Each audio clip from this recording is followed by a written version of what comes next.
حضرت ابو سعید خدسی سے روایت ہے کہ نبی کریم صلی اللہ علیہ وسلم نے ارشاد فرمایا، جب ماہ رمضان کی پہلی رات آتی ہے تو آسمانوں اور جنت کے دروازے کھول دیے جاتے ہیں اور آخری رات تک بند نہیں ہوتے۔ جو کوئی اس ماہ مبارک کی کسی بھی رات میں نماز پڑھتا ہے تو اللہ اس کے ہر سجدے کے بدلے اس کے لیے 1500 نیکیاں لکھتا ہے اور اس کے لیے جنت میں سرخ یاقوت کا گھر بناتا ہے، جس میں 60,000 دروازے ہوں گے اور ہر دروازے کے پٹ سونے کے ہوں گے جن میں یاقوتوں کے سرخ جڑے ہوں گے۔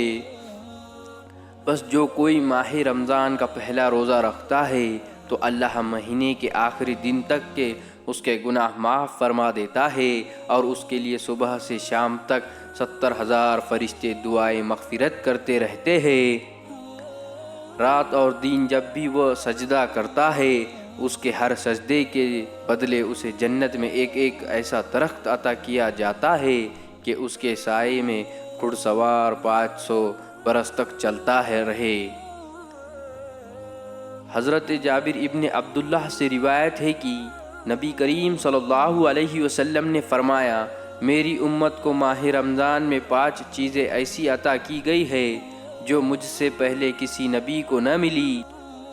نمبر 1، جب رمضان کی پہلی رات آتی ہے تو اللہ ان کی طرف رحمت کی نظر فرماتا ہے اور جس کی طرف اللہ نظر رحمت فرمائے اسے کبھی بھی عذاب نہ دے گا۔ نمبر 2، شام کے وقت ان کے منہ کی بو جو بھوک کی وجہ سے ہوتی ہے اللہ کے نزدیک مشک کی خوشبو سے کئی زیادہ بہتر ہوتی ہے۔ نمبر 3، فرشتے رات دن ان کے لیے مغفرت کی دعا کرتے رہتے ہیں۔ نمبر 4، اللہ جنت کو حکم فرماتا ہے، میرے نیک بندوں کے لیے مجرین یعنی آراستہ ہو جا، جلد ہی وہ دنیا کی مشقت سے میرے گھر اور کرم میں راحت پائے گا۔ نمبر 5، جب ماہ رمضان کی آخری رات آتی ہے تو اللہ سب کی مغفرت فرما دیتا ہے۔ قوم میں سے ایک شخص نے کھڑے ہو کر عرض کیا، یا رسول اللہ، کیا یہ لیلۃ القدر ہے؟ ارشاد فرمایا، نہیں، کیا تم دیکھتے نہیں کہ مزدور جب اپنے کاموں سے فارغ ہو جاتے ہیں تو انہیں اجرت محنتانہ دیا جاتا ہے؟